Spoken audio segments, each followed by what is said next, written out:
Hello, everybody, and welcome to Honor Thy Podcast. This is the weekly DCTV Arrowverse podcast we do every single week where we discuss everything Arrowverse. I am your host, Declan McKinney. You may know me as DCTV Talk, and with me, as always, is my co-host, Dan McCance, otherwise known as Mule Kick Media.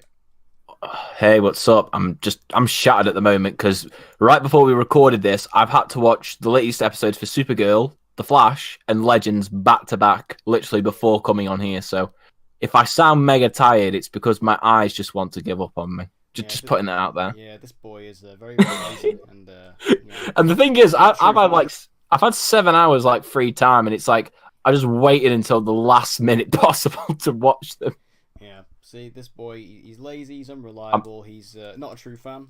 And, I mean, what do you expect from me? I haven't reviewed any of the shows this season so far. Disgraceful, you know. This isn't like this boy who's gonna do the YouTube grind. But anyway, we all know why we're here this week. There's only one show we want to talk about, really, but we're going to push that to the back. Yes, Supergirl is going last this week because we are so excited to talk about Rather the Fallen Angel and James' epic story. No, we're not. We're going to talk about Arrow. And Lena's amazing accent that just broke him so many times. But anyway, that is of course a joke, as always. Ooh, satire. So, we're going to the news. We actually got a surprising amount of news. When I was gathering the news this week, I was like, oh, there's actually a fair bit. So, first off, Tom Felton, he's been doing some talking, and he says that he actually wants to return to The Flash. Now, he played, of course, Dr. Julian Albert in Season 3, and then miraculously was gone come Season 4. Miraculously just went off to London. Went back to London. With one quick exchange of dialogue, just like, I moved back to London. That's it. That's it. So, would you like to see him return? I mean, it would be nice to see him maybe for a guest appearance, but yeah. I don't know, because I feel like the character kind of outlived his use at the end of Season 3. I mean, he wasn't a character that I was desperate to see go, but he wasn't really one that was you really wanted to see more from him. Yeah, I think he had a purpose in Season 3, and with the whole alchemy thing and being connected to Savitar, he had a purpose. So by the end of Season 3, he was kind of useless anyway. Yeah. If he stayed on after Season 3, his only real purpose would have been to just serve as Caitlin's love interest, and likely die. Yeah, because as has always happened, as tends to happen. Yeah, it's it compared him with Tracy Brand, because they were really the two characters that joined Team Flash, in Season 3. I was much more gutted to see Tracy go than Julian, just because I felt like in the long term she could have offered up a lot more. I just preferred her dynamic with the team. Yeah, I would have actually liked to have seen Tracy stick around. I thought she was quite cool. I'd like to see her. But yeah, I'd definitely like to see him come back at a guest spot if they just need him for one episode, or he's in Central City, he comes over. That'd be quite cool. But yeah, I did think he has a role or purpose on the show anymore. Like I say, he served it in Season 3, and then that was it. So yeah, I'd like to see him come back, but definitely not in a regular sort of position. Yeah, it's the same. Now, Catherine McNamara, who is going to be in this season of Arrow, there's been a new official release from Entertainment Weekly where we've had our first look at her character known as Maya, who is an underground cage fighter in Star City. This photo is pretty epic. Yeah, pretty epic. Pretty cool. She's in a big cage fighting, as the name would imply. And what's sort of the most important thing to decipher about this is this the present day storyline, or is this the future storyline? My money's on future. Yeah, I really don't know. Every time I try and predict if she's in the past or the future, present or future, I don't know. It's there's cases for both, really, because it's well, why is she debuting in this episode? Why are they being so secretive about it? I don't know. Yeah, because we did find out as well from Catherine McNamara's Twitter that she said she'll be debuting on December the 3rd, which is when episode 8, the mid-season finale, premieres. So she is going to be in episode 8, which is also when we believe the new Green Arrow is going to get revealed, given the fact the episode is called Unmasked. Although, looking at the promo for next week's episode, that could be a double meaning. But yeah, I think that, she is going to be in episode 8 regardless. So there is the possibility. However, there could be this big thing, she's this massive, she could be that Black Star character. That Felicity was talking to in the future. Could be. There's rumours that it's Felicity's daughter, which I don't like that theory at all. No. The thing, no. If you're making me just think of that, just makes me want to puke on the inside. That's something that Googie would come up with. Yeah, I don't like that. Plus, I mean, then because that means then, like, we're gonna have to find this storyline somewhere in the present where Oliver and Felicity have a baby. And the thing is, Beth Schwartz has made it clear that that's not going to happen. Like, she's made it clear that's not going to happen. Even Emily Bett Rickards doesn't want it. So it's not going to happen.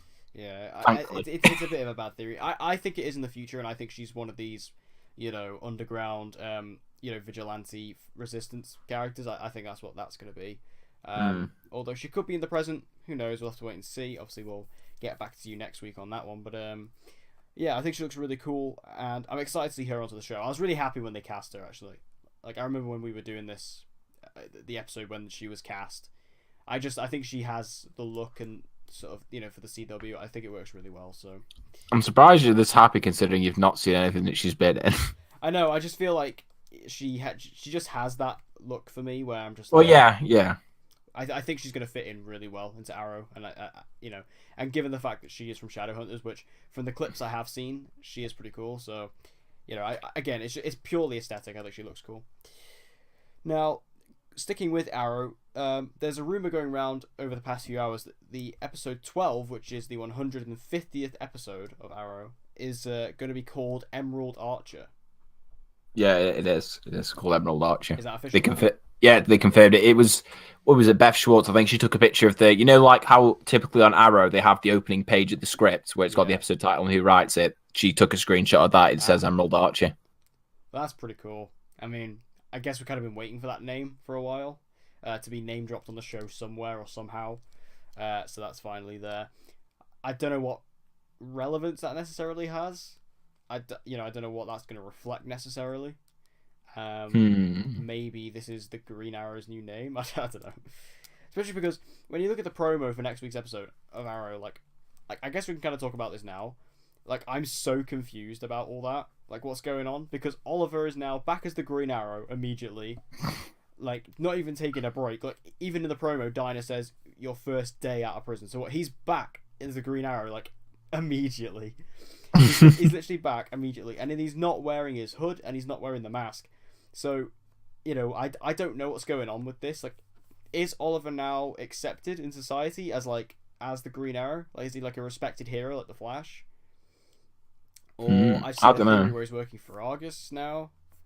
I really don't know, but that's the thing with Arrow this season. You really have no idea what's going on, but I like it because it just means I can be excited when it happens. Like, I don't know. The only thing that has me worried about that episode is a particular someone who is writing the episode, fucking Mark Guggenheim. He somehow has, like, why would you bring this man back after all the damage he did in season 6? It's like, let's just let him write the 150th episode.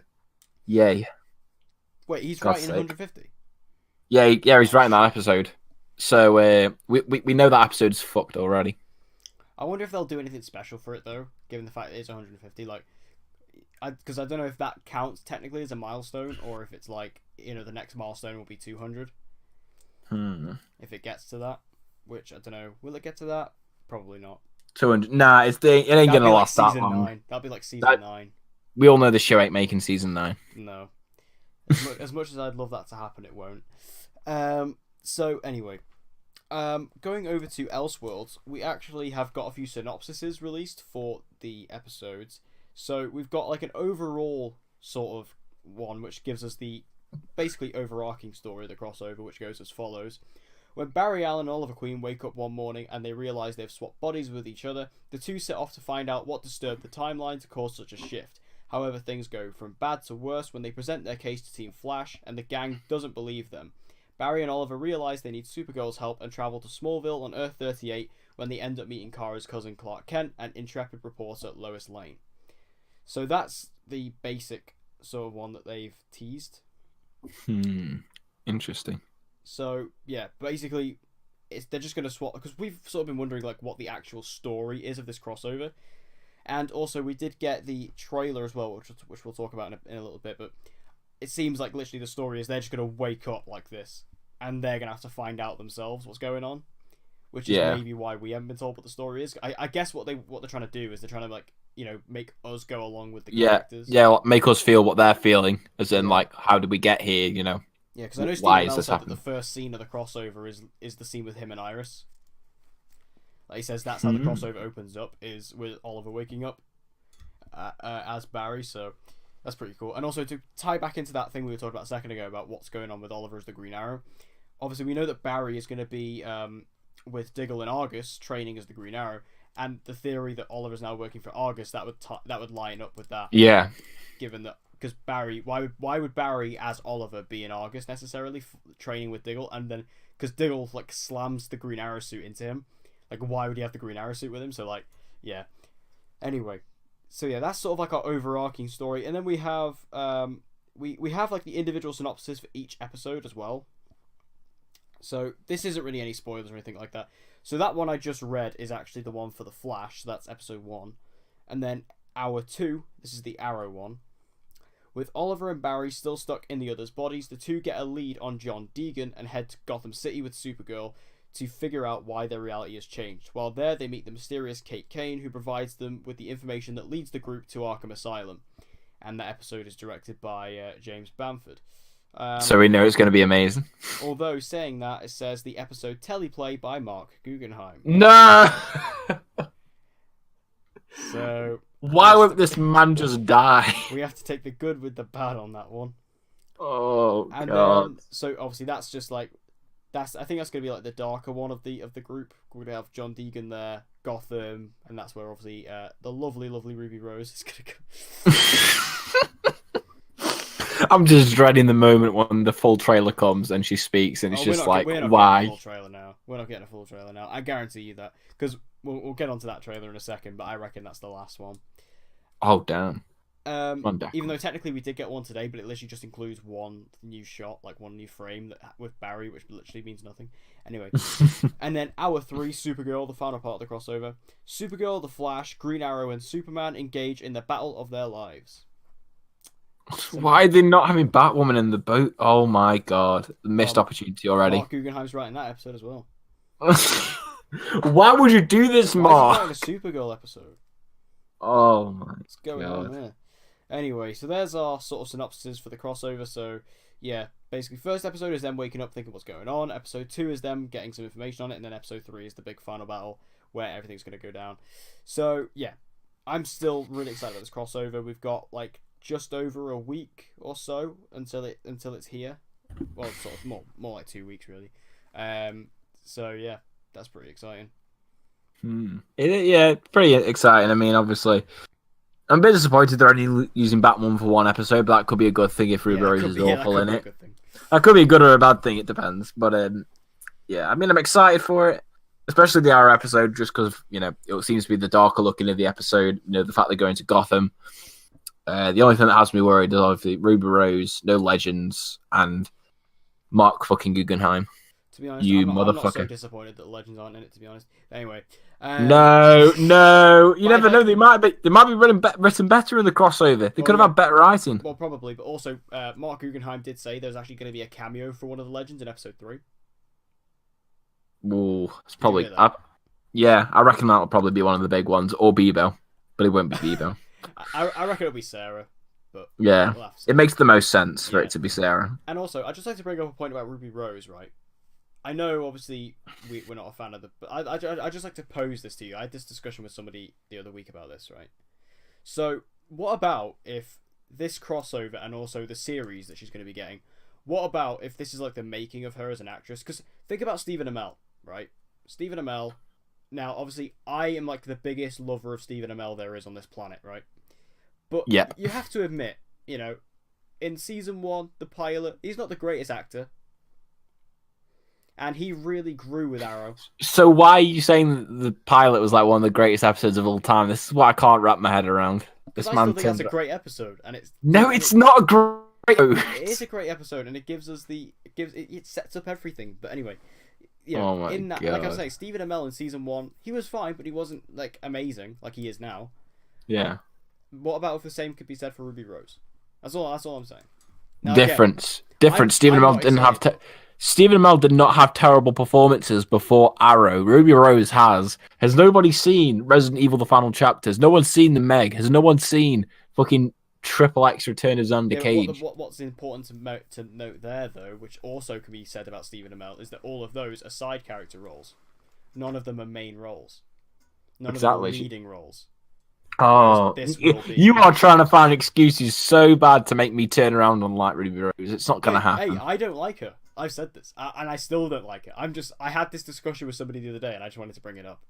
I disagree with that. It's complete BS. Well, we'll have to wait and see how she does. Anyway, we'll now. Oh, we have the Elseworlds trailer as well. So we got like a 40-second, and this is like being said. This is like the official. This is the full trailer. I think that's true. I don't think we are gonna get another one now. I think that's it. But yeah, this trailer was pretty cool. Yeah, pretty cool. We got to see basically how John Deegan rewrites reality. He's basically given this massive book by the Monitor, and it's like, there you are, showing what a real god can do. So basically everything that's happened in this new reality is because of him, which is given to him by the Monitor. Now, I want to know what he's getting out of this. Like, why is he doing this, or is he just completely mental?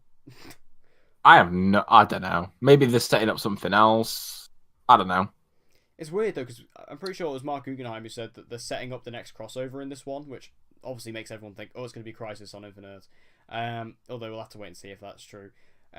What I found most interesting about this trailer, though, is when they actually bring in the 90s Flash, played by John Wesley Shipp, and he says, you're not going to ruin this Earth like you destroyed mine. So what happened there? Damn, son. So 90s Flash is from a bit of a destroyed Earth, apparently. God damn. Is this... So, does the 90s Flash TV series exist in the Arrowverse in canon, technically? Yeah, well, I'm pretty sure it did, because we saw it in season 2 when Barry goes through the multiverse and you see it, so... But I just can't get over the fact we're actually getting him in this crossover. I know, I think it's one of the most exciting things. Like, it's just... The fact they have the opportunity and the availability to do this and to bring in... Especially because they have John Wesley Shipp and they can just bring him in. I think that's just insane. That just excites me. And then also, it seems like the Black Suit Superman may be a creation of Dr. Destiny as well. That's how they kind of frame it in the trailer. Although I seem to remember a description coming out saying that the Black Superman is from a dark corner of the multiverse. So again, just have to wait and see. There's so much secrecy. So this crossover is so hard to talk about because we have all these different things with no context whatsoever.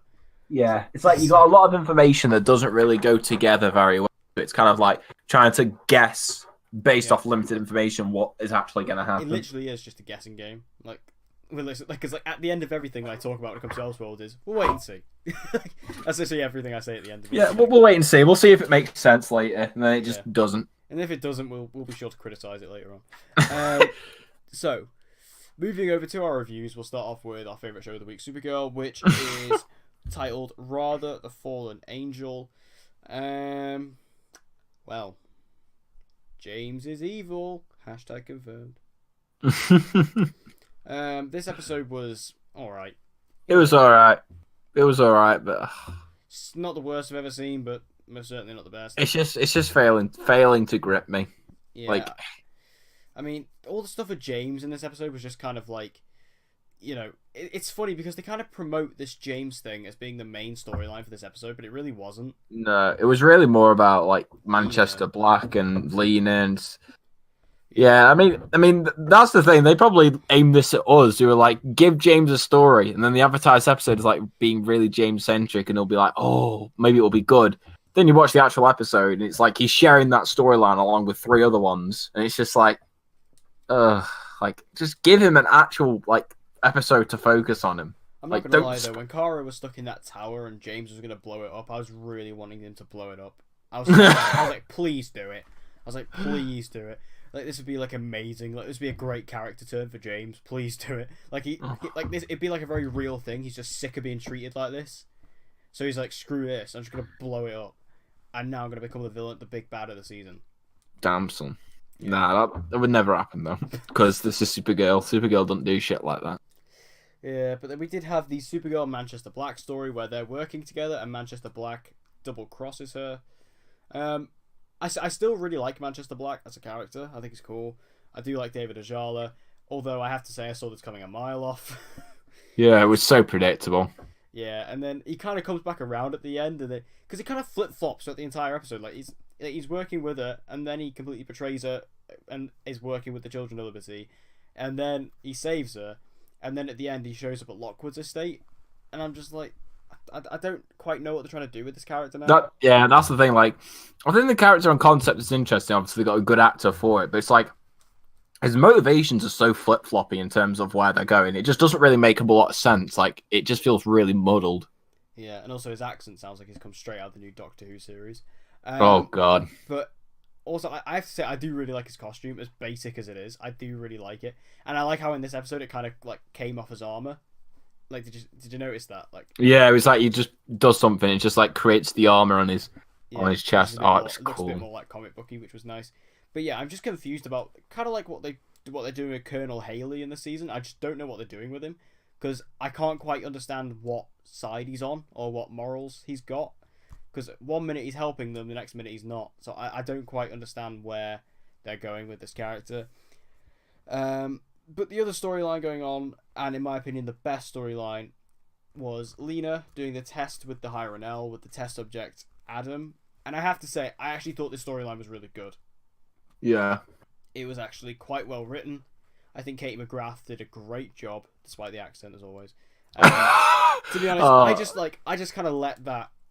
It's something I've accepted now. It's just there. No, you can't accept this. But it's never going to change, so we might as well just accept it. It can. Watch season 2. Her accent doesn't slip.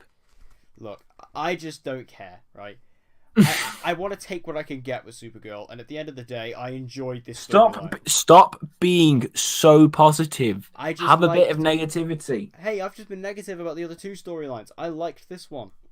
I thought this storyline was good. I thought this one actually had some fairly decent writing in it. I actually thought this episode, this storyline, actually had some good moments. I think Katie McGrath was excellent in it. I really think that her emotion was really coming through, in the sense that you had this guy who basically signed up to this experiment because he just didn't care if he lived or died, and Lena actually sympathizing with that. You actually got to see Lena, how she went through a bit of an arc in this episode in terms of her development. I just thought all this stuff was really enjoyable, because you have all this big action stuff going on in the other stories, and you just have this where it's literally just stuck in one room. And in my opinion, that was much more effective than whatever else was going on. So I have to say, I think all that stuff was great. I really, really enjoyed that, and I kind of want more of that, to be honest.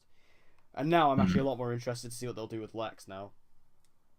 Yeah, I mean, I would probably agree. Yeah, it was the best story of the episode. I mean, it kind of just did feel like they were like. I mean, it wasn't a story that really contributed major things to the story. It was more just really character progression for Lena, but it was by far the most compelling because of the fact you have this person who's coming in as a test subject, and originally Lena just wants to know nothing about him, just to treat him almost like this like test puppet, and then she gradually sympathizes with him, and then with what happens at the end of the episode, obviously when we find out that he didn't make it through the procedure, it makes it hit even harder that she essentially got this person that she really cared about killed, and it was her fault. And it was it was by far the best story, because it was the most impactful by far. See, doesn't it feel nice to be positive? Well, that's where the positives end, son. I mean, yeah, I have to agree that the moment where you actually see that she died, not Lena, that he died, you actually got to see how much that hit her. And I think that was really good. And then I like the fact that James comes in and is like, oh yeah, let's get back together. And then she's like, no, let's not. And then James just kind of sulks and walks out. To be honest, I'm kind of sad that James did that. I didn't really want this to go back together, but whatever. It's going to happen. But yeah, Supergirl, it's kind of just gone back a little bit more to itself. But I have to say, I did enjoy that storyline a lot. Just everything else was a bit weak. So yeah, it's just Supergirl being itself. It's just typical Supergirl. Yeah, just like so we're so clearly rushing through there. To be honest, though, I have nothing else to say. I just think no, it wasn't as eventful as really I thought it was gonna be. I remember everybody else before, because obviously I only watched this today. Everyone was like, "Oh, so much happens in this episode." really that's not the case. Like, Yeah, there wasn't like I even said, that the main much. storyline in this episode is literally just in one room. Yeah, and it's like even this like Agent Liberty was barely in this episode, which Yeah. like really annoyed me because it's like he's by far the best part of this season, and Yeah. it's like I remember I saw Agent Liberty quite a few times and then realized, oh shit, that's not Sam Witwer, it's just some other guy, In the and it's like, ugh. I'd much rather they just told this entire season from Agent Liberty's perspective. It'd just be so much better. Like, you know, like in Legends Season 2 when they did the Legion of Doom episode, it was literally just that should be this season. Just like do that from Sam Witwer's perspective. He's so much better. Anyway, our next episode is Legends of Tomorrow, Season 4, Episode 6, Tender as the Nate. Oh my god, this man's going to criticize again. Right. No, I'm joking. Legends. I agree with you on this one. Legends, what are you doing? Like, right, okay. So, you sort of have this really weird scene that opens up the episode, right? Between Sarah and Ava. Right, okay. Granted, when Hank comes in, it was quite funny. But was this was just really out of character for Sarah. Like this felt like something that like whatever they call like the ship for this, like yeah, Avalanche. It feels like some Avalanche ship. It feels like something they would have written for this episode. I mean, yes, Sarah is seductive, yes, but not like this. This is not how she does it. Yeah, like it felt so out of character because this is not what Sarah is like. She wouldn't like, especially like from the time we've seen her on Arrow and on Legends. It's like I was kind of like it's kind of funny, but it's like it's not the Sarah that we're used to, and it just felt it's so awkward to see. Like I don't know. Yeah, I just didn't. I kind of found it uncomfortable, to be honest. Yeah, I was kind of just sat there like, you know, this was a bit strange. And to me, it kind of felt like Legends was like, oh, let's really embrace this 9 p.m. time slot. Even though I know Legends has been on 9 p.m. for a while now, but it's never done anything like this before. And I was just like, what is going on? It felt really strange to me. It was out of place, and again, really out of character for Sarah. And yeah, it did kind of turn into a joke at the end. Like when Sarah's doing those like ninja moves around Hank and like throwing the heels all over the place and stuff. Like, it was quite funny, but it's just like, yeah, I just didn't really agree with it, really. Now, my biggest problem with this episode is that it's just filler. Yeah, it is such a blatant filler episode. Like, yeah, go on.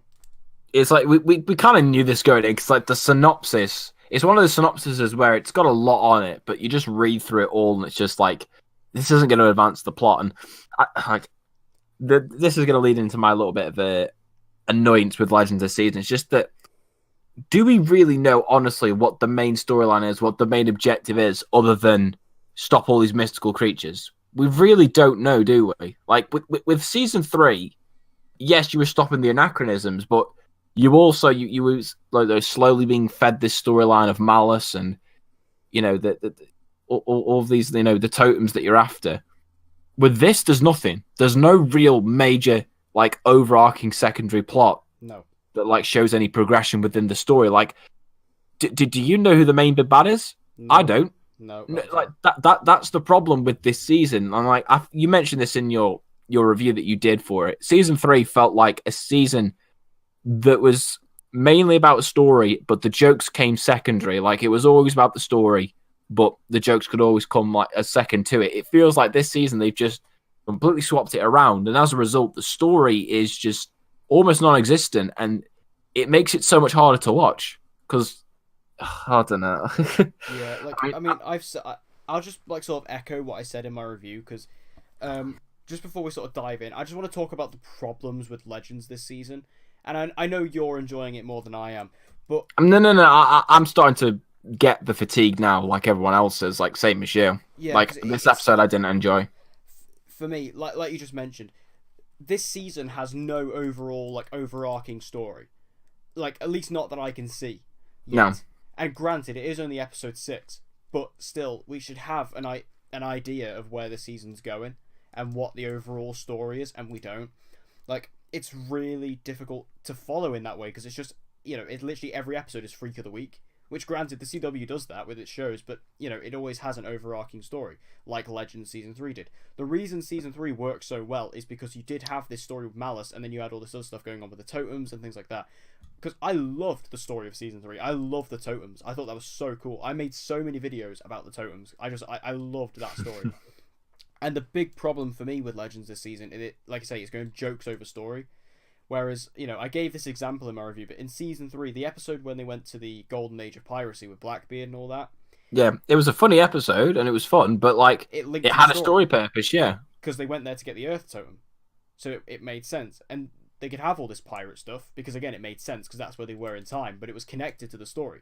And all the jokes that came with that, again, were in service to the story. So it really annoys me that this season, it's like, you know, they looked at the success they got last season with Legends, and they were like, oh yeah, everyone loves it because it's super funny, so let's make it a straight out comedy. No, we loved it because of the realistic humor it had, and because of the humor that connected to, you know, the situations they were in at that time. Yeah, it just doesn't work. It's nowhere near as effective, because it's basically just completely gone against what made Season 3 so good. And it's like, even most of the new characters that they've brought in, you know, I just don't find very interesting. Like Charlie, I don't really like as a character. Mona, I think, is incredibly, like, irritating and childish. Yeah.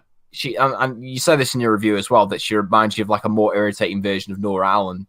That is basically how I would put it. Like, yeah, I wasn't a fan of Mona, and, you know, she is a series regular this season, which was a bit worrying. And I don't want to bash her too much. You know, this is, you know, still like the second or third episode we've seen her, but, you know, we got so much of her in this episode that it really gave us a good idea of what she's going to be like. And if this is what she is going to be like, then I don't know if I want her as a series regular necessarily. And then, you know, talking about, like, the characters and stuff, yeah, I think we mentioned this last week, but I think Charlie is an incredibly forced character. Yeah. That doesn't fit on the show, like, at all, because they just wanted Amaya back. I mean, her purpose in this episode at the start is literally just to imitate Amaya. Yeah. And also, you know, talking about this story of this episode, it makes no sense, because, so, Hank doesn't want to fund the Legends, even though at the very end of the last episode, that's what he said he would do. So in the case of a week, he's changed his mind. But that's not even the problem, right? So he doesn't want to fund the Legends, so Nate's like, right, come onto the Wave Rider, come on a mission with us, right? That's a stupid idea to begin with. And then he's like, okay, then you can see what we do, how they operate, and why you should fund them, right? But this is where the problems lie. He lists out all these things, right, that they need funding for. Clothing and food are included. Gideon can make all that. Exactly. I mean, that's what Gideon has been doing the past 3 seasons. Like, Rip Hunter never mentioned any loans he had to pull out in order to pay the funding. But Gideon could just do it. Like, the Legends and the Wave Rider is a self-sufficient thing, and it has been for the past 3 years. So, and I understand that now they're working under the Time Bureau, but why do they need... Like, surely it would be less of a problem working with the Time Bureau, because they won't even need funding. But now apparently they do. God. Makes no sense. Yeah, it's confusing. And just having Hank on this mission made no sense. I mean, granted, I love Tom Wilson. He's a god, right? You know, I think he's the GOAT of the season. I really do. But he's just, again, I don't really see the point of bringing him along here. I thought it was really pointless. So yeah, again, this all just came off as incredibly filler to me. And, like, the actual storyline itself just didn't interest me at all. No. Like, they brought in the Minotaur in this episode, and it was like, okay. Well, it wasn't even the Minotaur. It was the female Minotaur, and it's because, you know, we've got to get the SJW in there. Yeah, and then oh god, and then, like, when they're having to, like, play that song to it, like, that just felt cringe. Like, I didn't laugh during that scene. Like, it's like, what was it when they're playing the song for it to make it fall asleep? It's just, I'm just saying that should Johnny Be Good. Just saying. Yeah, it should have been. It should have been Johnny Be Good. There needs to be more Back to the Future references this season. That would have been so much better. Even that wouldn't have saved this episode. I'm still waiting for a Beat It Butthead, but I'm still waiting on that. Now, the side story in this, we had Nora, Mona, and Ava trapped in a cell. Well, trapped in, like, Nora's cell. I have to say, I think Courtney Ford was excellent in this. Yeah. I really liked her, actually. I thought she was... Because Nora was a character I was a bit iffy with last season. Like, she was a bit... You know, I thought she was fine, but nothing too spectacular. Because most of the time, she was kind of spoken through Malice's voice anyway. She wasn't really, like, her own character, whereas here, she's actually beginning to develop, and I am liking her.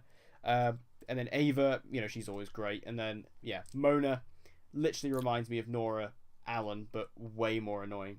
Because I don't think Nora's annoying. No. But this is like, but if she, this is what it would look like if she was. Yeah. Like, she's just like really over the top, really immature, really, just like young in nature, which, for some instances would work, but for this character, I just don't think it does. And given the fact she's a regular, it's almost like Gary. Like, Gary is very. I mean, granted, we all love Gary, right? But Yeah. he only shows up sort of once every now and then, and that works. I think even though he has had a bit of a bigger role this season than what he had last season, I still think he needs to cut down a little bit. He's still, I find Gary quite funny, whereas I didn't find her funny at all. I just found her really annoying.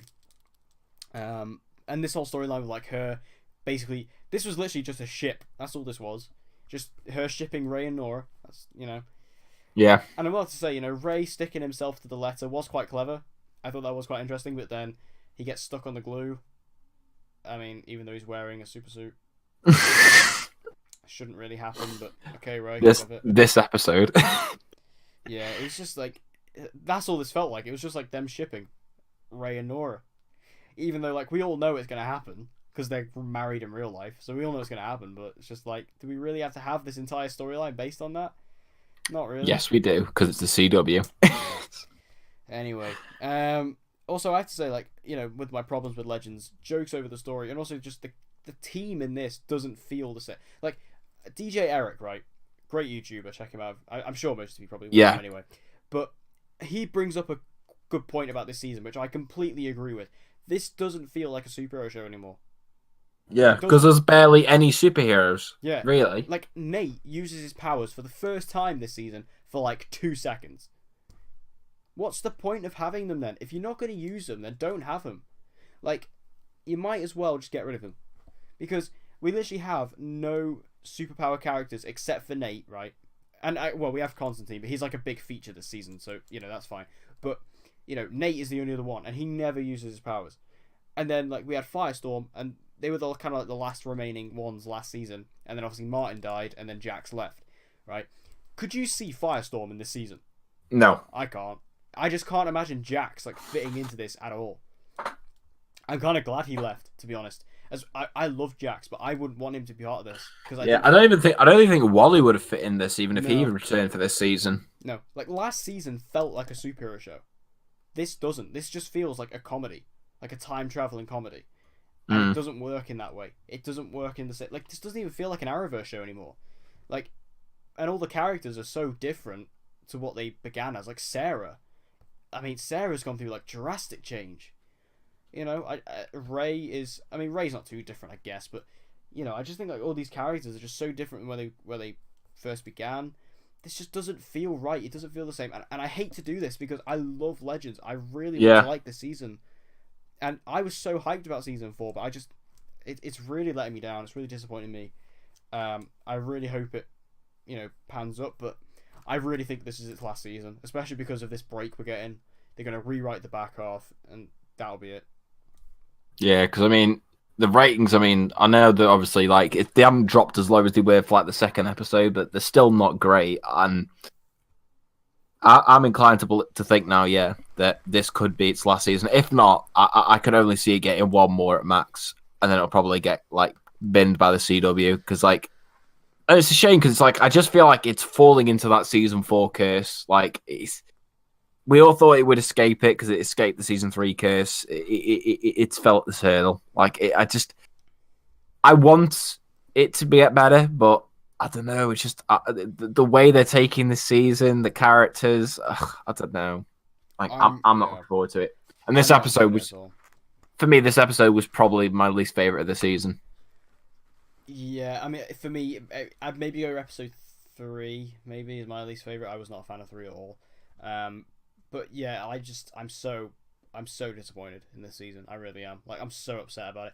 Especially because what annoys me the most is that it literally is just jokes, and it's just. And granted, there are still some funny moments in this season. Don't get me wrong. Like, there are, like, because this cast works really well together, and I do find a lot of the characters funny. Like Mick never fails to make me laugh, But that's not what I want from the show. I don't want this to be, like a sketch comedy. Yeah, like the sketch comedy show. This is a show about misfit superheroes in a team together. So I think we can all agree that, if Ragman was on the team, it'd fix all the problems. Just saying. It's not happening. It's not happening. No, to be honest, I don't want Ragman on this version of the show. Ragman's better than this. Even Ragman is better than this. But please, writers, Beth Schwartz, if you really want to be the best, you bring back Rory. He's a shit character. He's not going to come back. He's No, not going to come back. He's amazing. He's not coming back. He's not coming back. Anyway, any other additional points on Legends? Season 4 curse strikes again. However, the Season 5 Enlightenment, as I'll call it, continues to prove itself with The Flash. Episode 7, O Come All Ye Thankful. I think that's what it was called. This episode was a bit of a strange one, but it was still good. I just think like there was some parts of it that were quite weird, because the main story of this episode is you have Weather Witch, who is this new meta. Well, actually, she's not a meta. She has meta tech. Who's going after her father, Weather Wizard. And then you have Barry and Nora trying to stop that, but it's actually about... This like whole episode is about father and daughter relationship. Yeah, that's basically what this whole story was basically masquerading as. It was just like, oh, father and daughter. Oh, Nora doesn't want Barry to risk his life. And it's just... Yeah. Yeah, Yay. it was interesting because they really like pushed the whole Weather Witch, Weather Wizard thing, but that's really not what this is about. Like, yeah, like you say, it literally is just masquerading as like Weather Witch and Weather Wizard, their father and daughter. And then you have Barry and Nora, and then you have Cicada and his niece, which that was basically the whole episode was just father and daughter, or that kind of relationship. Because obviously with Cicada and with his niece, obviously that's not the case, but it's pretty much there in terms of the relationship that they grow towards. But yeah, but we'll get to that. So yeah, I think the main stuff with I honestly think Weather Witch was atrocious. Weather Witch I did not like. No. Like the thing that I don't understand is they had Weather Wizard in this episode, but he's barely in it. I could only think of it wasted. Like the sad thing is I bet somewhere in the scrapbooks there was this big story planned for him, because I mean we know obviously there was the deleted scene at the end of episode 5 that had Weather Wizard, and it looked as if they were building up towards something. But based on this episode, they ain't doing anything with his character. It's a shame because he's a really cool villain. He's awesome. He's a very awesome villain, but it's like here he's in 2 scenes and then that's it. And one of them isn't even him; it's just a fucking hologram. What did you think about the Iris virtual reality thing? That was just I don't know. I still don't know how I feel about it. I'm very unsure about it. I don't know. Like it's kind of clever, but then I can't quite tell if it's incredibly dumb at the same time. Like it's really odd. Like, because as an idea, as a concept, and as a problem solver, that's actually pretty useful. That's pretty clever. But then it's just the fact that it, with all the Iris memes that I'm so open to, and so that I've just succumbed to all these Iris memes over the years, seeing that it was Iris doing it, I was just like, I can't quite tell if this is dumb or not. Yeah, I mean, can't you just go back to journalism? Can't you just do that? I actually had this thought watching this episode, right? There's like an attack going on, like there's when the lightning's starting to flare up or whatever, and Iris is immediately there on the front desk, and I was like, I thought we were done with this. I thought this wasn't happening anymore. But I guess Iris is still #leader of Team Flash. Fuck's sake. Anyway, what do you think about the Barry and Nora stuff? It was alright, but I don't know. I couldn't help but feel that some of the drama felt a little bit forced, just as in it's the kind of thing where it's like, oh, I don't want you to go, but it's like, well, there's still fucking 14 episodes of this season, so we know he ain't gonna die. It's that kind of stuff where it's like, you can understand it from a narrative aspect, but it's just it felt like they were constantly bashing you over the head with it, oh, I don't want Barry to go. I understand, obviously, where they come from with Nora in the future, but I feel like we've already been over this with her character. Yeah, it's kind of like they were just because they had drama between her and Iris again in this episode. It was just which just felt unnecessary, that they brought that back up. Yeah, it felt forced. Because it was basically not there for all of last episode, and all of a sudden now it's just oh, I hate you again. It's it feels forced. Yeah, it's not necessary. Although I will say, I did like the build up with it, because I quite like the fact that Iris was talking to Nora and was like, oh yeah, the Flash Museum lied about everything, the singularity, that was he went away, we didn't know if he was going to come out of that, and even so, it wasn't even him who saved the day, it was Ronnie. She didn't even know who Ronnie was, And then, she's like, oh, yeah, at the end of season 3, he gave himself up to the Speed Force. We didn't, I said goodbye to him. I didn't know he was coming back. Things like that. So I did like the setup, and because she was like, oh yeah, that's very similar to what must have happened to him in the future. Also, right, I said this in my review. I don't know if you saw this, right? The DCTV YouTube community, stop putting clickbait in your titles. You're really I've seen this. So everybody, don't worry, it's pissed me off as well, because it's like, you look at these videos and it's like, every time I've seen the title, I've just out of interest, I'll click on the video just to see if they actually if this is they actually try and give an excuse for this. It's all bullshit. Yeah, it's all absolute bullshit. Like literally, if you don't know what we're talking about, literally every review, right, except for probably mine, right, is for this episode it has something along the lines of Barry's future death revealed, right? It's not. It's not at all. It's literally there's a slight comment said by Nora in passing, which I just mentioned there, where she's like, oh yeah, the singularity in the end of season 3 thing, that's very similar to what happened to Dad in the future, right? 1, that doesn't confirm anything. 2, she wouldn't even know about that because she didn't even remember it. So it doesn't confirm anything. So I said this in my review, I'll say it again here. If you're listening to this, you're a DCTV YouTuber, you put that in your title, remove it, you're dumb, I don't like you, we're not friends, give up. Right, anyway, moving on. What about your buddy washed you, though? He's the worst of him, he's the leader. Anyway, right. So, I will say, though, I think all the stuff with Nora, it did feel a bit forced and a bit heavy-handed at times, but I thought it was good for the most part. And I think Jessica Parker Kennedy did it was really good. Really good, yeah. Like the scene when Barry dies is really good. Oh damn, Barry dies. Spoilers. So Barry death confirmed.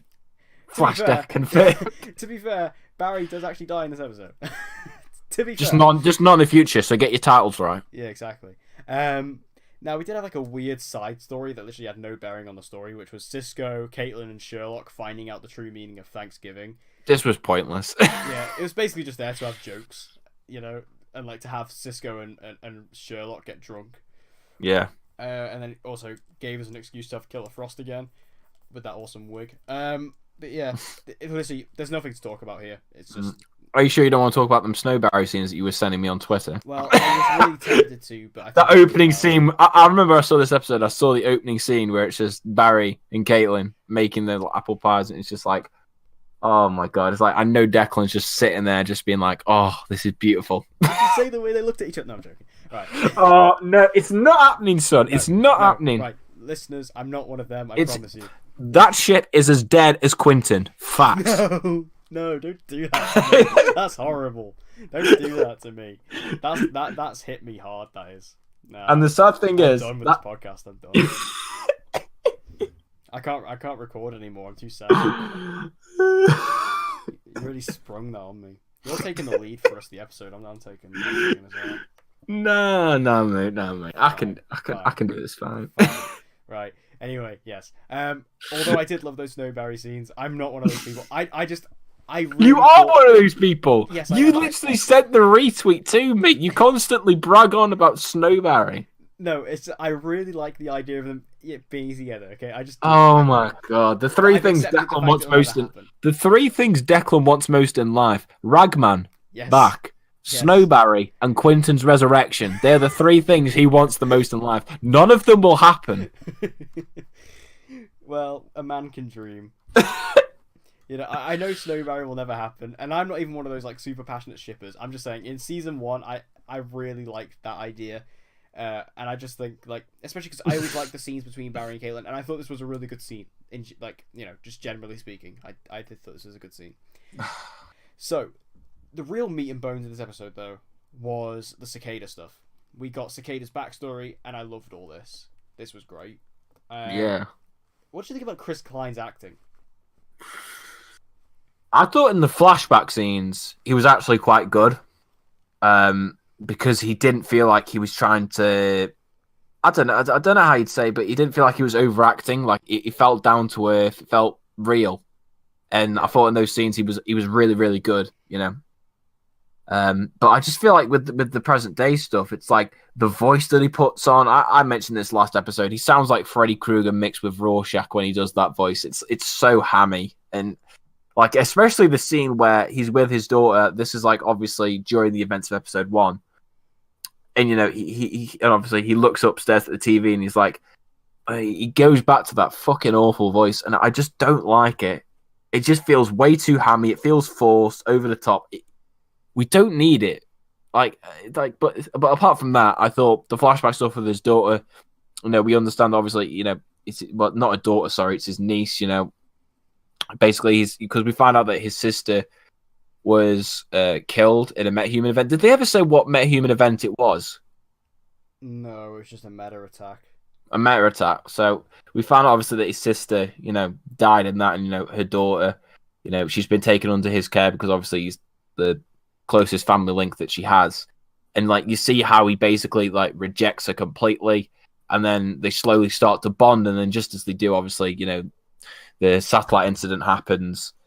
And no, I thought that whole flashback stuff was really good. Just getting to see just how much their relationship changed, and then obviously the tragedy of what happens with the satellite incident and how it turns him into who he is. That stuff was very good. It was just that obviously just Chris Klein's acting in modern day, I just don't think it's as good as it was with the flashbacks. I don't know if you feel the same about it, but I don't know. It's just I think that in the flashbacks and stuff, when he was actually just being a guy, he was. It's any time he becomes Cicada and he goes supervillain, where actually that final line where he's like, "All metas will die." Turn it down a little. It sounds like something that Savitar would have said. Yeah, it's it was really over the top and just because he goes dead raspy and dead growl. Yeah, it's that's not necessary. But yeah, I thought he was good for the most part. It's just I say, I think when he tries to go really over the top, it doesn't work. Also, we kind of mentioned this briefly earlier. What is Cicada's powers? I don't know. That's the thing. I hoped that one of the things that I really wanted from this flashbacks was for them to actually explain what his power set was.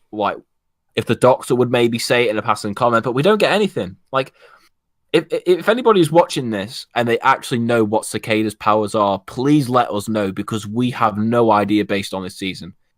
For all we know, it could be completely different from what it is in the comics, or it could be the same. We really do not have a clue, because the show hasn't really told us or made it very evident. We know he can take people's powers. We know that he can obviously sense metahumans. I don't know. I really do not have a clue. I think that because obviously we kind of know that he can so he can summon the dagger to him. So he's got the Force, right? Mm-hmm. And then he can use that dagger to take powers away. But then, I've seen him jump super high in episode 3. When he escapes out the forest, he just jumps really high. He's got increased strength that is getting stronger because he gets oh yeah, that line in the episode was no, I'm getting stronger. Oh my god! Yeah, so he's these lines. Cicada, So what happens to him is he builds this relationship with his niece throughout the entire episode, which again I think worked really well. I liked all that. Yeah, I thought the actress who played his niece was actually really good. Really good, yeah. And by the end they're all happy families. It's all good. You feel good because you look back at the episode. Cicada started out as this guy who basically just hated himself, and he didn't even want this little girl. He didn't want it to his niece. He was trying to get rid of her, giving her cold Chinese food for breakfast, which is lovely. And by the end, they're they're kind of like father and daughter. And then the satellite incident happens. Well, the Enlightenment happens, and then the satellite comes down. So she gets crippled by it, and is basically in a coma, and might not even get out of that coma, as the Doctor says. And then Cicada gets stabbed straight through the chest with one of the shards, and that's where the dagger comes from. So, because obviously we've seen him with this massive bruise throughout this season, which is where he was stabbed. Is that what gives him his power? Is that what gives him the strength? I reckon, obviously, we know that the dagger that got stuck in him was obviously filled with dark matter. So I would assume that, with that hitting his body, that somehow gave him the powers. Really, I have no idea. If we try and talk science here on The Flash, we'll just be here all day trying to figure it out. Yeah, I just didn't really understand. I'm still waiting for clarification on what his actual powers are, because I don't know. But all this stuff I actually thought was really good. I really enjoyed seeing Cicada's backstory. Gives us a bit more of a hint on what it could be. And then obviously at the end of the episode, Team Flash find out who he is. Now, given where they go with this, I like it, because I like the fact that they're doing the identity reveal early on. because this gives time to get some good scenes between Chris Klein and maybe like Grant Gustin. Kind of like what they did with Prometheus in Arrow Season 5. I mean, I'm not saying Cicada is anywhere near Prometheus. Nah, nowhere near. But you know what I mean? Like that idea where Stephen Amell and Josh Segarra got to have so much good scenes together and great chemistry. I'm hoping a similar thing might come out of this. I mean, nobody will top Prometheus. No Arrowverse villain will ever top Prometheus. But, you know, I know a lot of people will say, oh, Reverse Flash, Deathstroke. No, Prometheus is the best. I'm sorry. He is. But anyway, all the Cicada stuff was great. This episode was decent on the whole. It just wasn't. It just had some weaker elements to it. Yeah. The strongest part of it was by far the flashbacks with Cicada and his niece. Definitely. Yeah, it was really like they were the best parts of it. Like you said, the stuff with Weather Witch and Barry and Nora. It was all right in some areas, but there were areas where it was a bit disappointing or it didn't work. And then obviously the whole Sherlock Wells, Cisco, and Caitlin thing was just completely unnecessary. Yeah, it was a bit just pointless with no character in the story. Right. You ready? My body is ready to. Oh, this is what we've been waiting for.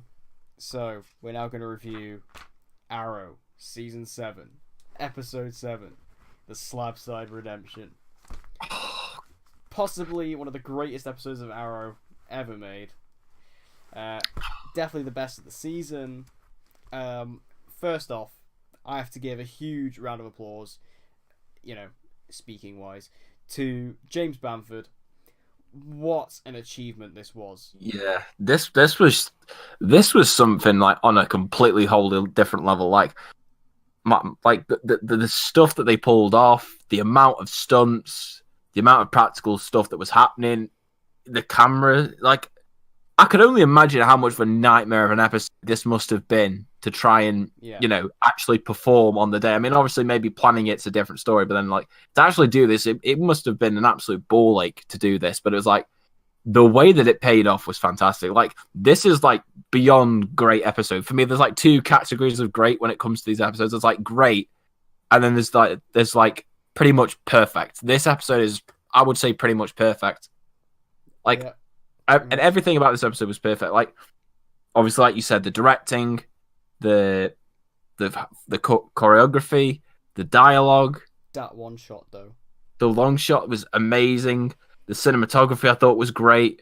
The score, everything about this was just perfect. And like you said, James Bamford just deserves all that as well. But I think also all the stunt team involved, because the amount of stunts was ridiculous. Like people just extras fighting in the background, the main actors actually fighting, and all the people who obviously must have choreographed the moves for the actors. Like, goddamn.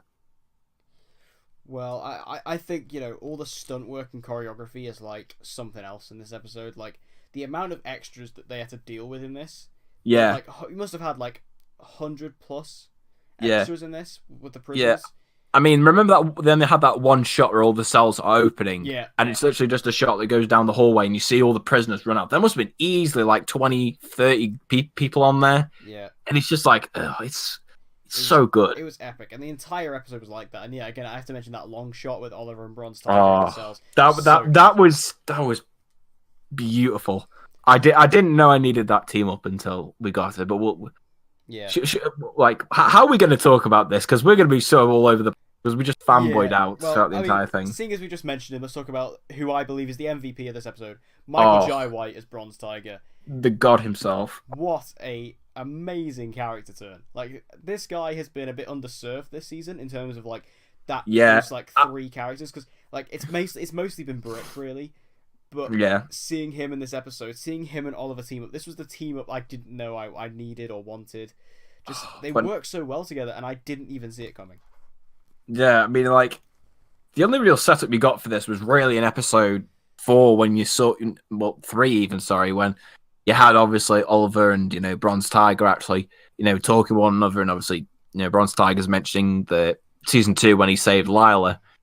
And like you had that, but I never thought it would escalate to this level where it's like the two of them teaming up and all the awesome shit that we had. And like you said, Michael Jai White and Stephen Amell's chemistry on screen was so good because they're not necessarily people who really like each other, but they're just there because at the end of the day, there's a maniac in the prison trying to kill them, and they've got, common enemy. And it's just like the way that they teamed up, and like you said, the way that they play off one another was so good. And just what they did with Bronze Tiger in this episode is probably one of my favorite arcs that I've seen for any character on Arrow, maybe ever. Just because, like, by the end of this episode, I just loved him. And it's like, I'm at this stage where I really, really want to see him again later on this season. And I think they will, because, I mean, the response to him this episode, obviously, everybody has been talking about how great he is. I want him to come back desperately. Yeah, and he did most of his own stunts in this episode. Yeah. And it was great to see that, because he is really good at martial arts. And from a guy who does martial arts himself, I respect the man, because he's a legend. Yeah.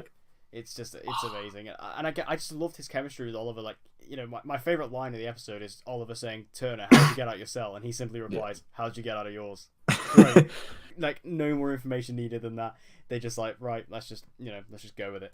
And I like the fact that they built quite a bond in this episode, because there's like quite a lot of little more subtle moments where they kind of like do like a friendly, it sounds weird, but like a friendly touch to each other. Like Oliver will like, sort of like pat him on the arm to like, let's go sort of thing. Like, it's just like little things like that. And I don't know if that was just like, I don't even know if I'm looking into that too much, but that's just like seeing the development and how they actually came quite close in this episode, in the sense that they're teaming up to survive and get out of here.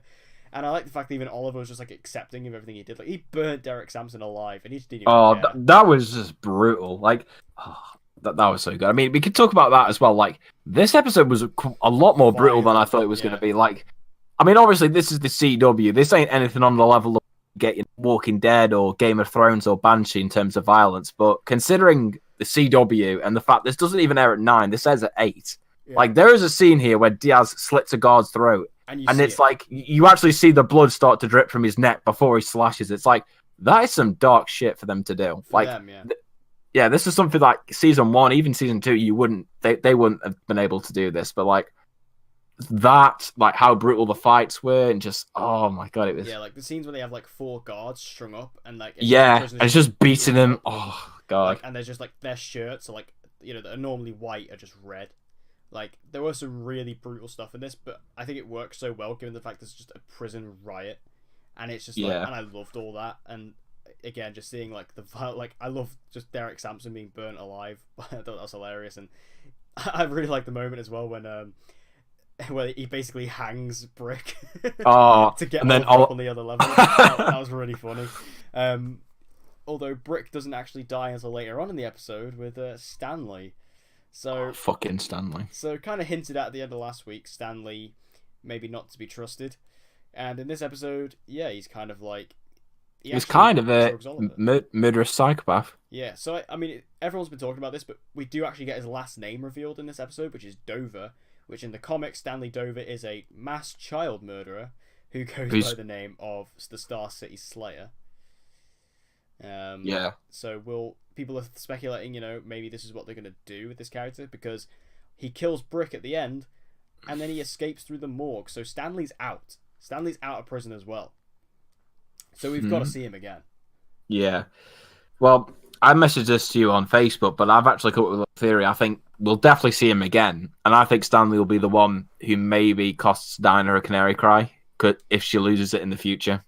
Yeah. I reckon he will be the one who gets it. Like it'll be him like doing something. Maybe he'll target the police. I don't know. And then obviously he gets involved with Dinah. Maybe that'll happen. That's kind of my little theory. But yeah, Stanley this episode, the thing that I really liked about this was obviously I think everybody has spent the entire season thinking, oh, he's working for someone. He's a mole. And once again, Arrow just completely turns it on his head by being like, nope, he's not a mole. He's not working for anyone. He's just a psychopath who murders people. Little fucker. Yeah. He was really creepy in this episode. Yeah, and it's weird because, the other ones, Brendan Fletcher, I know we sometimes give him stick because obviously he works with Uwe Boll, who Declan loves, but, the first, 6 episodes, obviously before that end scene, episode 6, you've really brought into the fact of him being quite an innocent guy, and then it's you see him in this episode, and he's so different, but yet you know it's the same character. It's so well done, and it kind of all links back to really the character of Stanley really links back to what Laurel said to Oliver at the end of episode 6, which was that there's good and bad in everyone. You can't put people in one box or the other. And that's basically the character of Stanley. You know, Oliver just always assumed Stanley to be the nice guy that he acted around him, you know, in prison. And now he realizes he was completely wrong to put him in that box because he was really a murderer. Yeah. And it's just like... Because he does outright say he's a murderer. He does, you know, because he says, oh, yeah, he admits to killing the guard. And he's like, oh, yeah, but I've done it before. So he admits that he is a killer. So I feel like in this, he is just going to be like a mass murderer. Like, they're not going to make him a mass child murderer. I don't think Arrow will go that far. No. That's a bit too dark for the CW. But I think, you know, they're definitely going to make him a mass murderer. And that's what he's going to be. And he'll probably just go by... And he still could go by the name of, like, the Star City Slayer. And yeah, that would be awesome if, like, he's the one who takes away Dinah's canary cry. Especially because we've been waiting for that. Because obviously we know... Because it's got to happen this season. Because... Like I said, I don't think Dinah's going to become the Black Canary again, and if she needs a definite reason to do so, that would be it. So I feel like that's definitely going to happen.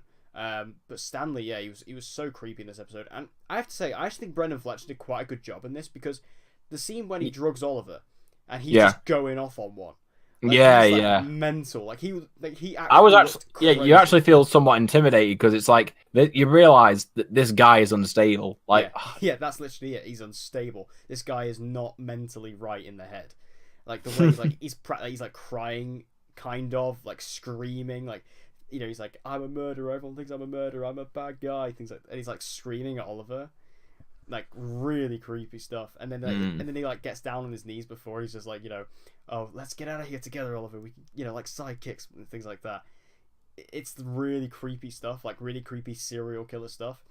I have to say as well, I love the fact when Oliver just kicks him, he falls flat on his face. That was really funny. But yeah, I'm very excited to see where they go with Stanley now. Very excited. I want to see what they do with him.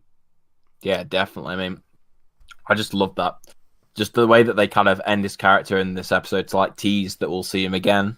Like, I really liked that. Yeah, just really, really good. And then we also had like Diaz in this episode. Obviously, Kirk Acevedo.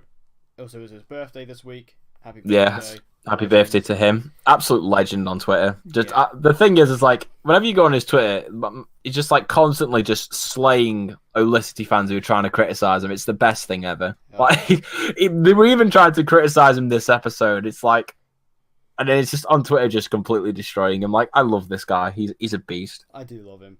And Diaz was great in this episode. Like, him just being, you know, in the phone booth with Oliver.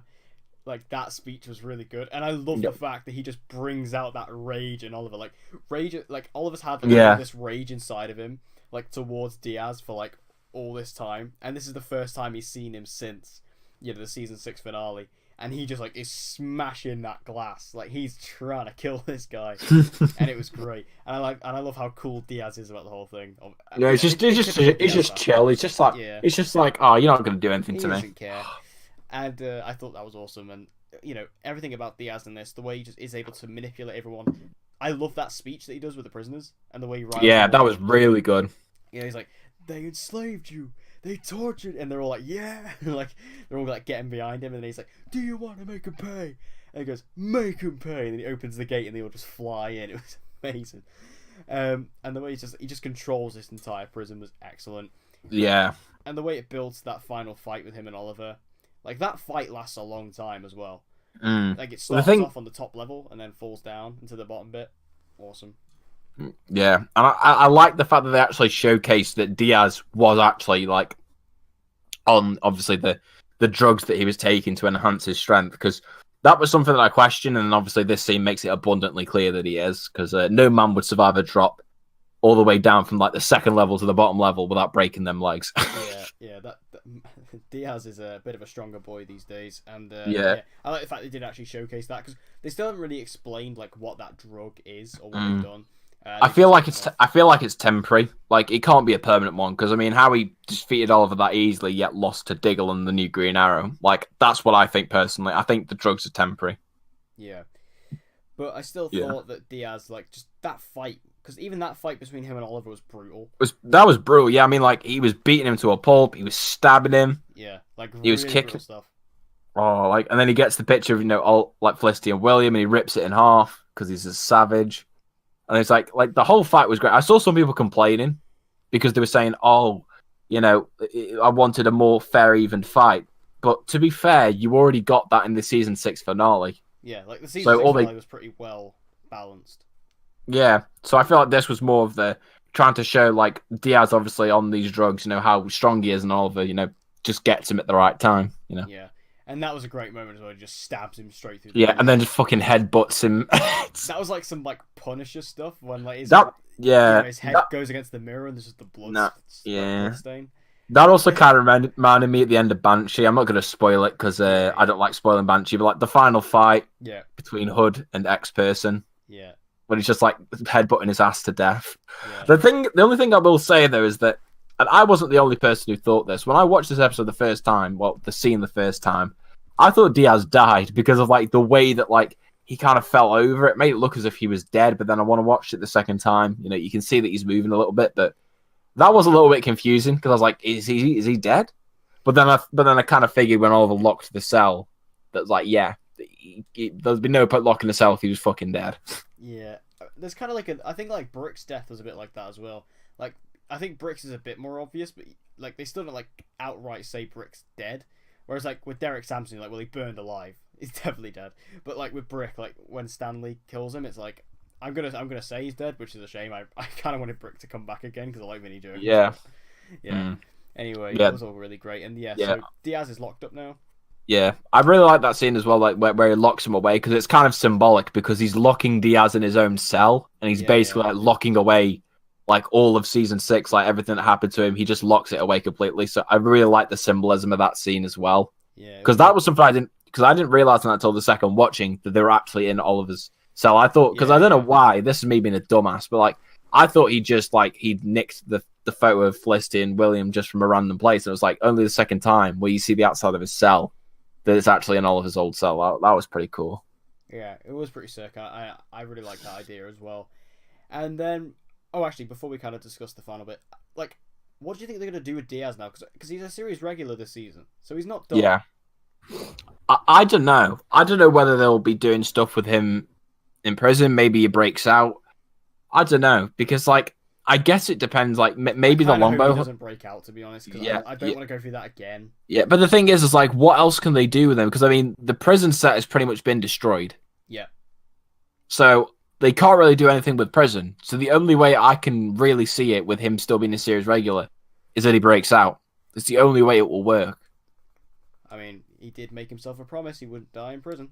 Yeah. I mean, I don't know, but yeah, that's the only thing. Like, I'm kind of thinking like maybe it could depend on if we see the longbow hunters again. Maybe that's how he manages to get out. But the thing is like, even with this episode, we'll talk about this just quickly.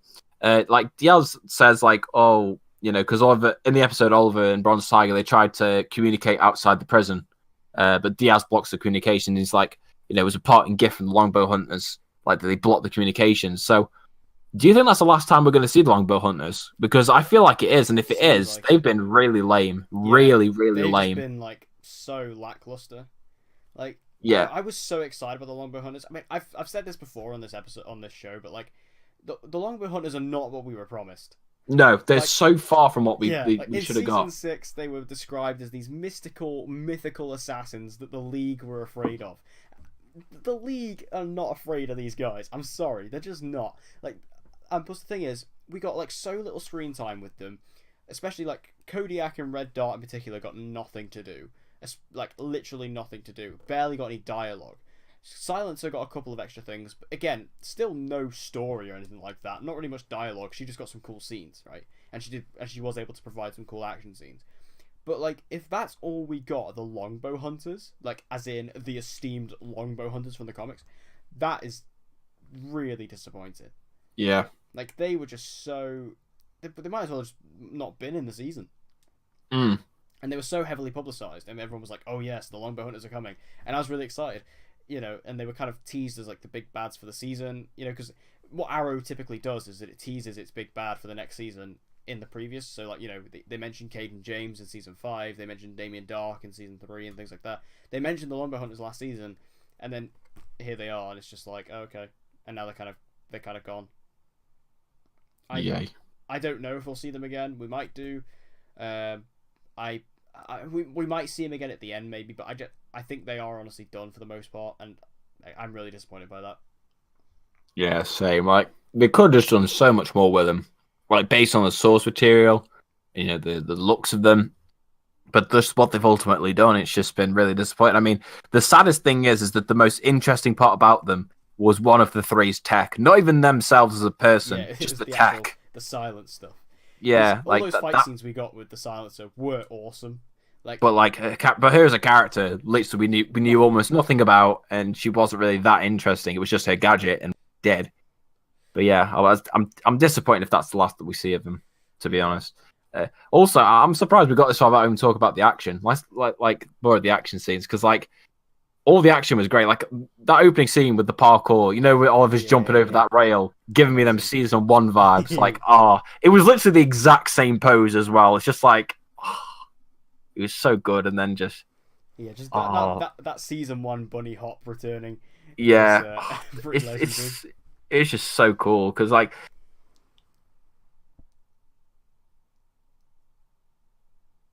what was it at WWE before this, and he still had the injury during this episode. So technically, he was doing it whilst he was technically injured because I think he damaged his hip. Yeah, because he's WWE, a true hero. He's just a legend. He does whatever he needs. He is the true hero that this show needs. He is the Green Arrow. TV.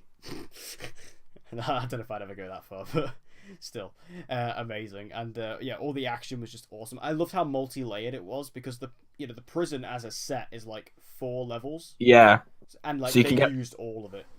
Yeah, because you could they really used all of it to its potential. Like even that one tracking shot that I like to about. Like the camera goes beautiful. up and down because Oliver's on the top and then Bronze Tiger's on the bottom and it goes back and forth.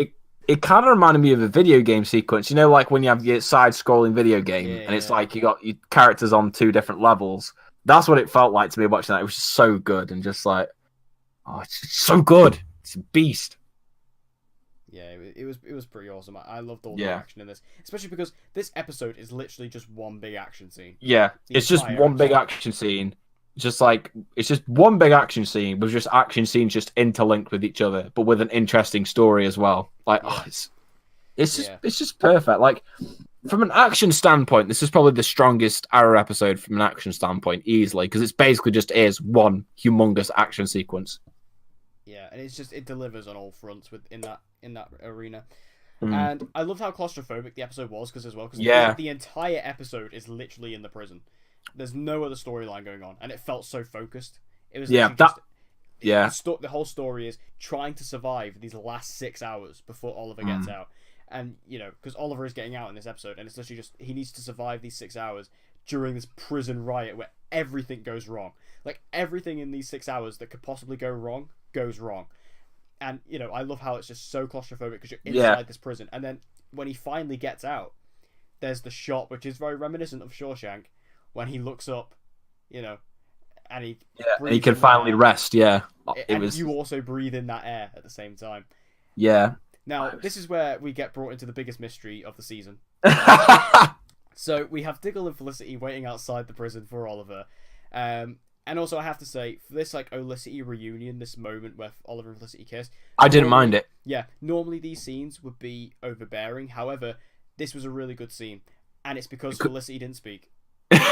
She didn't say a word. Normally, in this sort of situation, she would say, Oliver. Oh, Oliver. But in this, she didn't say a word, and it was perfect. It worked so well. But then the camera pans out, and Diggle's just gone. Just disappeared. Where's Diggle gone? He just disappeared. I remember watching this episode. I was like, where the fuck's Diggle gone? Literally, every single reaction I've seen to this episode, everybody has said, "Where the fuck is Diggle?" He's just gone. The amount of memes that this has generated, though, has been amazing. Like the flash memes of my name is Jonathan Diggle and I'm the fastest man alive. Can we come up with our theories? Where did John Diggle go? Where do we think he went? I think he went.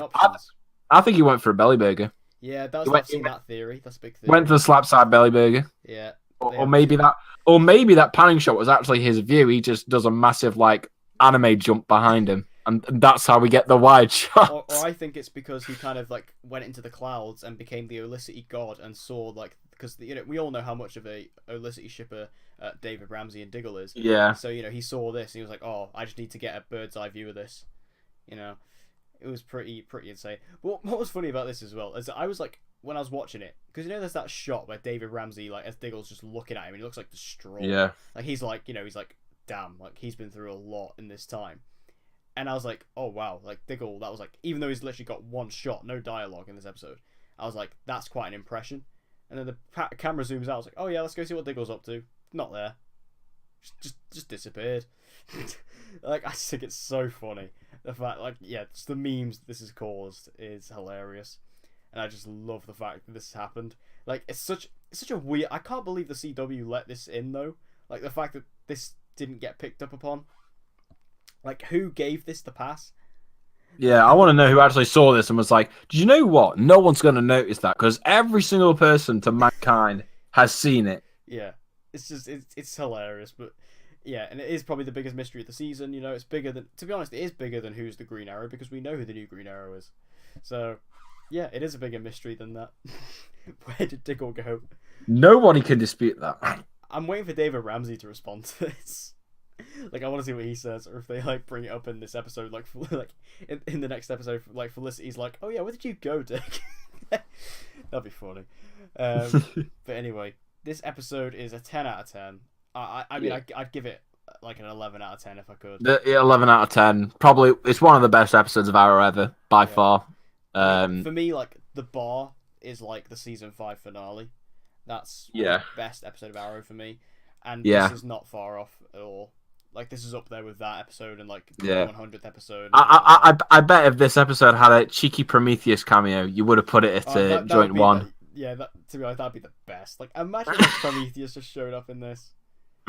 Like, how great. Like, you can't even deny. That would have been amazing. Like, just Sagara, like, giving him a wave as he went out or something like that, saying, like, "Oh, good job, buddy," or something like that. Oh. Yeah. Damn, like, it was pretty good. Although... great episode, but I have to point out Mr. Certain Someone, Mr. Jesse Sheehan, I think that's how you say his name, for IGN. I exposed this guy a few days ago because of his awful reviews. Guess what score he gave this episode? Isn't it like a 6 something? 6.3. That's just wrong. What drugs are you on? I asked you this last week. I've had no response, bro. What drugs are you on? How is this episode a 6.3? And I've seen his main excuse. It's like, it's not Daredevil. What? Is that what? Literally, I'm reading it now, and it literally says, on some level, you have to feel bad for the cast and crew of the episode, as this is airing mere weeks after Daredevil Season 3 hit Netflix. And he basically uses that as his main excuse. It's not Daredevil. That's basically his excuse. What? It's like, do you not understand? This isn't Daredevil. That's the point. It's not Daredevil. That's the point. Different company, different show, different company, different budgets, different types of restraints. It's honestly ridiculous. People who honestly criticize Arrow, especially in episodes like this, just because, oh, but in Daredevil Season 3, there was a one-shot hallway sequence. Yeah, that was great. But that's two completely different TV shows that went for two completely different things. So stop trying to compare them. Like, it pisses me off. Because this is a great episode. Yeah, this is a fantastic episode. Yeah.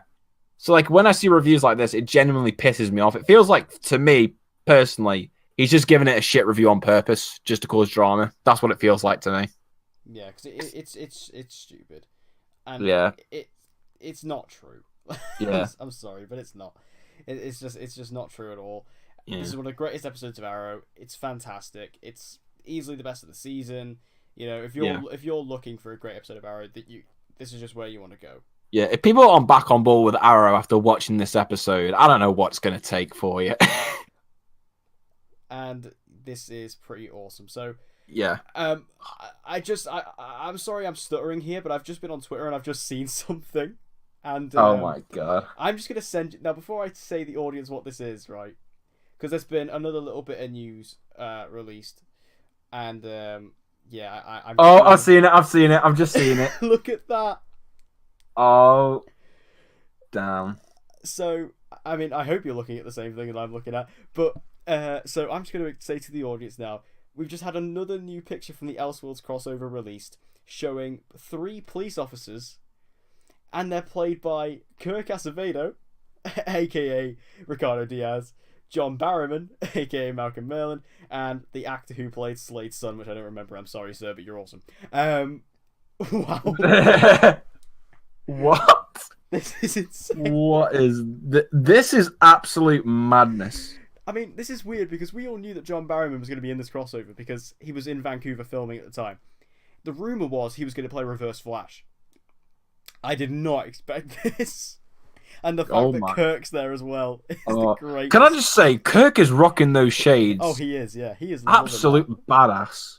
That is awesome. To be honest, if those 3 police officers pulled me over the side of the street, I would happily just get arrested. Yeah, I would. They look. I'd want to be taken into custody. I mean, oh my god, Liam Hall, that's his name. That's the guy who plays Slade's son. That's such a weird one to bring in. Though. Yeah. To be fair, if they do more things like this, where it's just they're bringing random characters like funny like roles that are so different to what they used to be, I'm down for it because it's just gonna be so funny to watch. Just to watch these 3 bad guys just play these police officers. Yeah. Oh, it's gonna be so fun. Like that was what makes me so excited. Like, are we gonna see like other characters just like pop up in really ridiculous roles? Like, oh my god, this is the flashpoint we needed. This is the flashpoint we needed, guys. Yeah. But this is just mental. Like, I can't believe I literally just went on Twitter and I just saw this and I literally just like I didn't even know what to say. I was like, this is beautiful. And then again, like I'm just looking on Twitter now. Like I'm just trying to find stuff for Legends of Tomorrow. There's photos released for I believe this is episode 8. So you've got the Martin Stan episode. No, this is episode. Yeah, this is. This is 9. Sorry, they're not in the crossover. I keep forgetting.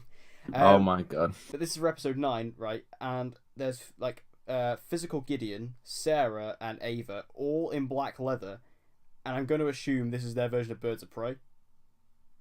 Oh damn! And that looks pretty cool. Yeah, I'm down for that. I retweeted it, so you can probably go find it. But yeah. This is just mental. We're getting all this news coming out of nowhere. Anyway, this is pretty awesome. This is why I was late, guys. This is why we do them so late. We can get all this, first look news for you. Yeah, this is all just great. I just can't get over that police photo. I think that is brilliant. I love that. I can't wait to see. I mean, that's literally going to be one scene, but I think that's amazing. The fact they're able to do that. I mean, and the fact they're all Arrow villains as well. That's really cool.